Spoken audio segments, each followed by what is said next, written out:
प्रदेशवासियों नमस्कार।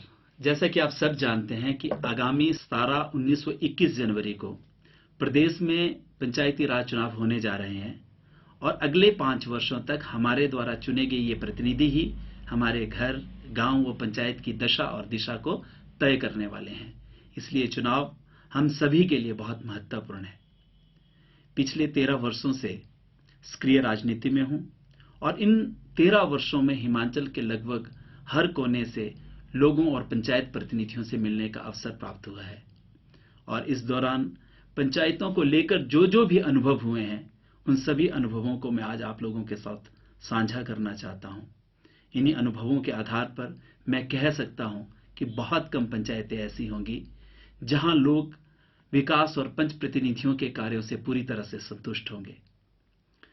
विकास एक निरंतर चलने वाली प्रक्रिया है और इसमें पूर्ण संतुष्टि संभव भी नहीं है। इसलिए स्वाभाविक है कि विकास कार्यों को लेकर प्रश्न चिन्ह खड़े होते रहे हैं और भविष्य में भी खड़े होंगे। परंतु यह भी कड़वा सत्य है कि बहुत से पंचायत प्रतिनिधि ऐसे भी चुन लिए जाते हैं जो अपने पंच या सरपंच होने का महत्व ही नहीं समझ पाते हैं और उनकी अकर्मण्यता और गलतियों की वजह से पंचायत विकास की दौड़ से अक्सर पिछड़ जाती है। जब भी कभी गांव में जाना होता है और वहां विकास के बारे में बात ना हो, ऐसा संभव ही नहीं है।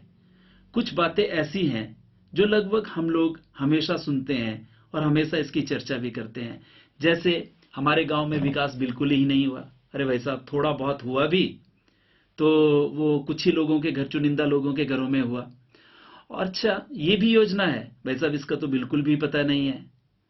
अरे भाई साहब, सारा ही फंड खा गए, मनरेगा में काम नहीं हो रहा है और सही महीने में दिहाड़ी नहीं मिल रही है। प्रधान तो शरीफ है पर सेक्रेटरी बहुत बेईमान है और कुछ जगहों पे सेक्रेटरी काम करना चाहता है परंतु प्रधान काम नहीं करना चाहता। ये कुछ ऐसे प्रश्न है जो हम लोग रोजाना, मैं, आप सब लोग कहीं ना कहीं इन प्रश्नों से रूबरू होते हैं। परंतु जब ये शिकायतें आती हैं ये तो मन करता है कि मैं भी प्रश्न करूं, मैं भी पूछूं कि किसने कहा था कि आप इन लोगों को चुने? क्या मजबूरी थी आप लोगों की? क्या कोई बाहर से आया था इनको चुनने के लिए या सरकार ने आप लोगों के ऊपर जबरदस्ती थोप दिए थे? ये कुछ भी नहीं था, ये हम ही लोगों ने चुने थे, ये हमारे द्वारा ही चुने गए थे। उस समय तो छोटे छोटे लालचों में, छोटी छोटी कंसीडरेशन में फंसकर हम लोगों ने ये भी नहीं सोचा कि इनमें से कौन योग्य है और कौन योग्य नहीं है। और तब सिर्फ ये देखा कि इनमें से मेरा कौन सा रिश्तेदार है, कौन मेरे चाचा का बेटा है, कौन मेरे ताया का बेटा है, कौन मेरा भाई है, कौन मेरा भतीजा है, किसके पीछे शर्मा लगा है, किसके पीछे ठाकुर लगा हुआ है।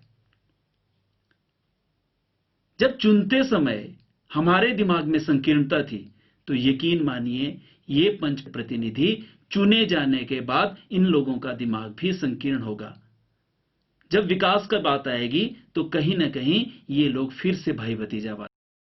काश उसमें हम लोगों ने योग्य व्यक्तियों को चुना होता। वास्तव में हम लोग अभी तक पंचायती राज के महत्व और उपयोग को ही नहीं समझ पाए हैं। ये प्रणाली कितनी ताकतवर है इसे इस बात से समझा जा सकता है कि एक विधायक अपनी विधानसभा क्षेत्र में अपने विधायक निधि से एक वर्ष में मात्र 2.25 करोड़ रुपए ही खर्च कर सकता है।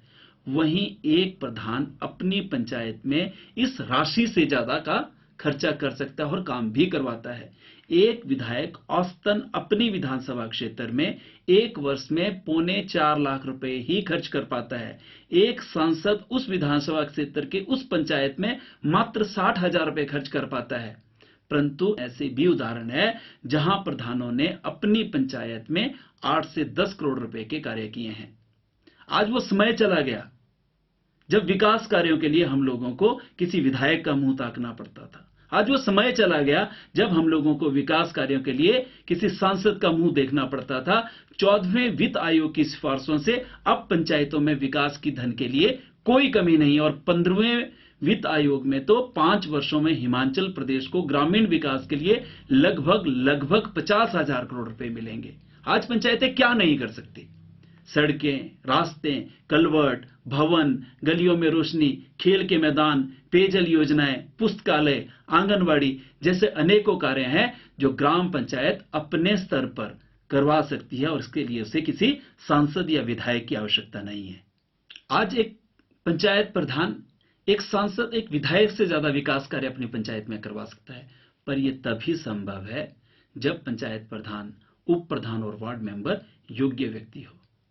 भले ही सरकार ने आज पंच प्रतिनिधियों के लिए शैक्षणिक योग्यताएं नहीं रखी हैं, पर कंप्यूटर के इस युग में पंचायत प्रधान को कम से कम इतना योग्य तो होना होगा कि वो नए भारत के साथ कदम से कदम मिलाकर चल सके। उसे इतना योग्य तो होना ही होगा कि सरकारी योजनाओं को पढ़ समझकर उनका लाभ गांव के अंतिम व्यक्ति तक पहुंचा सके। उसे इतना योग्य तो होना ही पड़ेगा कि सरकारी कर्मचारी और अधिकारी उसे गुमराह न कर सके। दोस्तों, आज हमें ऐसे प्रतिनिधियों की आवश्यकता है जो सिर्फ पोस्टरों में ही कर्मठ, जुझारू और ईमानदार ना दिखे, बल्कि व्यवहारिकता में भी ऐसे ही हों। कर्मठता ऐसी हो कि सरकार की हर योजना को गांव गरीब तक पहुंचा सके। जुझारूपन ऐसा कि कर्मचारी, अधिकारी भी तारीफ करें, और ईमानदार ऐसी कि दूसरे व्यक्ति भी उसकी ईमानदारी का उदाहरण दे। दोस्तों, आपको लगता है कि आप में परिवर्तन लाने की क्षमता है और जज्बा है, तो पंचायत चुनाव आपका इंतजार कर रहे हैं। पर अगर कोई और व्यक्ति है जिसमें लगभग सभी गुण है एक अच्छे प्रतिनिधि होने का, और सिर्फ हार या किसी अन्य कारण से वो चुनाव नहीं लड़ रहा है, तो ये हमारा आपका फर्ज बनता है कि ऐसे लोगों को न केवल चुनाव लड़वाएं, बल्कि उन लोगों को जीतने के लिए भी मदद करें। यह चुनाव आगामी 5 वर्षों के लिए हमारे भविष्य को तय करेंगे। यह चुनाव तय करेंगे कि हमारा घर, हमारा गांव या फिर हमारी पंचायत कैसी हो। इसलिए ये चुनाव केवल मात्र पंच प्रतिनिधियों को चुनने का चुनाव नहीं है, बल्कि ये चुनाव हमारे भविष्य का चुनाव है। दोस्तों, इसलिए मैं आपसे आग्रह करना चाहता हूं कि हम अपना भविष्य उन लोगों के हाथों में न दें जो इसके लिए योग्य नहीं है।